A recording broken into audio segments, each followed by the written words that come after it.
আজকে আমরা দেখব আমাদের মেইন ডোমেন থেকে কিভাবে সাবডোমেন ক্রিয়েট করতে হয়। এটা করার জন্য যে কোনো একটা ব্রাউজার ওপেন করে নিতে হবে। আমি ব্রাউজারটা ওপেন করলাম। ওপেন করার পর এখান থেকে যে সাইট বা ডোমেন থেকে আপনি সাবডোমেন ক্রিয়েট করবেন ওই সাইটে প্রথমে প্রবেশ করবেন।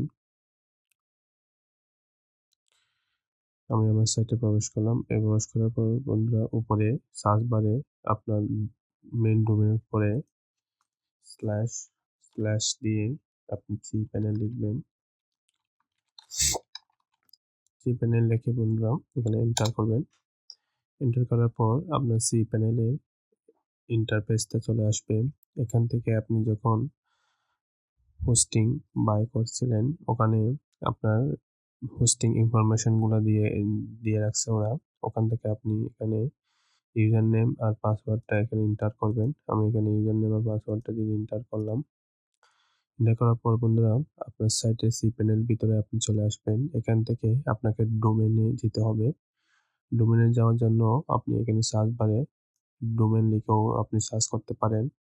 না হলে নিচে একটু স্ক্রল করলে আপনি নিচে গেলে এখানে যে ডোমেন লেখাটা এখানে আছে, এখান থেকেও আপনি ক্লিক করতে পারেন। এখানে ক্লিক করার পর বন্ধুরা এরপর এই পাশে দেখেন ক্রিয়েট এ নিউ ডোমেন, এখানে ক্লিক করবেন। এখানে ক্লিক করার পর বন্ধুরা আপনাকে এখানে যে সাবডোমেনটা আপনি ক্রিয়েট করবেন আপনাকে প্রথমে সেই সাবডোমেনটার নামটা দিতে হবে। আমি মনে করেন এখানে লিখি ডেভেলপার।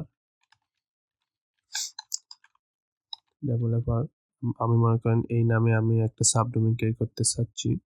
তাহলে সর্বপ্রথম আপনি নামটা দিবেন। নামটা দেওয়ার পর বন্ধুরা এখানে ডট দিবেন। ডট দেওয়ার পর বন্ধুরা আপনাকে অবশ্যই মেইন ডোমেনটা দিতে হবে। আমার মেইন ডোমেনটা হলো webchandon.com। এটা দেওয়ার পর বন্ধুরা নিচে যাবেন। নিচে গিয়ে দেখবেন বন্ধুরা এখানে টিক চিহ্ন দেওয়া থাকলে আপনি এটা টিক চিহ্নটা উঠিয়ে দিবেন। যদি টিক চিহ্নটা উঠিয়ে না দেন তাহলে আপনার মেইন ডোমেনের ভিতরে মেইন ফাইলে আপনার এই মেইন সাবডোমেন ফাইলটা ক্রিয়েট হবে।